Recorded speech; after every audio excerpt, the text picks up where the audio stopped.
Olá! Vamos continuar a leitura do capítulo 6, As Lições de Amor. Vamos continuar a seção 1, parágrafo 13. A mensagem da crucificação é perfeitamente clara. Ensina só amor, pois é isso que tu és. 14. Se interpretares a crucificação de qualquer outro modo, tu a estás usando como uma arma para agredir, em vez do chamado para a paz, para o qual ela foi destinada. Os apóstolos muitas vezes a compreenderam de forma equivocada, pela mesma razão que qualquer pessoa a compreende de forma equivocada. Como o próprio amor que tinham era imperfeito, isso fez com que fossem vulneráveis à projeção e, em função de seu próprio medo, falaram da ira de Deus, entre aspas, como sua arma de retaliação. E nem poderiam falar da crucificação inteiramente sem raiva, porque seu senso de culpa tinha-os tornado raivosos. E esta é a mensagem que Jesus deixou na crucificação, para que pudéssemos ensinar o que nós já somos, que é só o amor. E quando ainda não aprendemos esta mensagem, o nosso amor ainda é imperfeito. E quando o amor é imperfeito, ficamos vulneráveis à projeção. E por isso, a interpretação ela vai acabar caindo na raiva, porque vamos estar justificando aquilo que aconteceu como algo injusto. Parágrafo 15. Esses são alguns dos exemplos de pensamento invertido no Novo Testamento, embora seu evangelho seja realmente só a mensagem do amor. Se os apóstolos não tivessem se sentido culpados, nunca poderiam ter me citado como se eu tivesse dito: não vim trazer paz, mas uma espada. Isso é claramente o oposto de tudo o que eu ensinei. Nem poderiam ter descrito as minhas reações a Judas como fizeram, se tivessem realmente me compreendido. Eu não poderia ter dito: com um beijo traís o filho do homem, a não ser que eu acreditasse em traição. Toda a mensagem da crucificação era simplesmente que eu não acreditava. A punição, entre aspas, que se diz que eu invoquei para Judas é outro equívoco similar. Judas era meu irmão e um filho de Deus, tão parte da filiação quanto eu mesmo. Seria provável que eu o tivesse condenado quando estava pronto para demonstrar que a condenação é impossível? 16.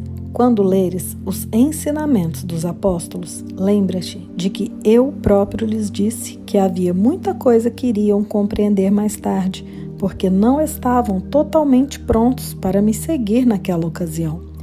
Eu não quero que permitas que qualquer medo entre no sistema de pensamento rumo ao qual eu estou te guiando.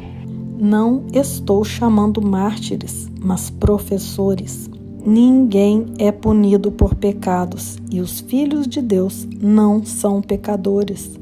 Qualquer conceito de punição envolve a projeção da acusação e reforça a ideia de que a acusação é justificada. O resultado é uma lição de acusação, pois todo comportamento ensina as crenças que o motivam. A crucificação foi o resultado de sistemas de pensamento claramente opostos, o símbolo perfeito do conflito, entre aspas, entre o ego e o Filho de Deus. Esse conflito parece ser agora tão real quanto antes, e suas lições têm que ser aprendidas agora, assim como naquele tempo. E aqui ele nos coloca o quanto o nosso sistema baseado no medo interpreta muitas coisas de maneira equivocada. Ele nunca veio trazer divisão e ele não acreditava em traição. Por isso ele disse que os apóstolos ainda não estavam prontos para ouvir o que ele tinha para dizer. Portanto, não devemos permitir que qualquer medo entre no sistema de pensamento, que ele nos guia. Se houver medo, Não há entrega ao nosso sistema de pensamento real, onde não há lugar para o medo, não há lugar para pensamentos de ataque ou de traição. A crucificação foi o resultado de sistemas de pensamento opostos que nos traz esse símbolo de conflito entre o ego e o Filho de Deus. Mas aqui não vamos dar realidade ao conflito, mas sim aprender as lições que ele quer ensinar. Tudo aquilo que passamos são lições para aprendermos. 17. Eu não preciso de gratidão, mas tu precisas desenvolver a tua capacidade enfraquecida de ser grato, ou não podes apreciar a Deus. Ele não precisa da tua apreciação, mas tu sim. Não podes amar o que não aprecias, pois o medo faz com que a apreciação seja impossível. Quando tens medo do que tu és, não o aprecias e, portanto, irás rejeitá-lo. Como resultado, vais ensinar a rejeição. Quando ainda estamos muito equivocados da nossa realidade, temos medo de dizer o que nós somos e de assumir o que realmente somos. Temos medo de assumir que somos a própria extensão de Deus, pois nossas crenças nos colocam como seres diminutos e Deus um ser fora, muito poderoso. E através desse medo, vamos rejeitar a nossa real identidade. 18. O poder dos filhos de Deus está presente todo o tempo, porque foram criados como criadores. A influência de uns sobre os outros é sem limites e tem que ser usada para a sua salvação conjunta. Cada um tem que aprender a ensinar que todas as formas de rejeição são sem significado. A separação é a noção de rejeição. Enquanto ensinares isso, acreditarás nisso. Não é assim que Deus pensa e tu tens que pensar como Ele se queres conhecê-lo outra vez. Precisamos ensinar a unidade. Se quisermos reconhecer a Deus outra vez, temos que pensar como Deus. 19.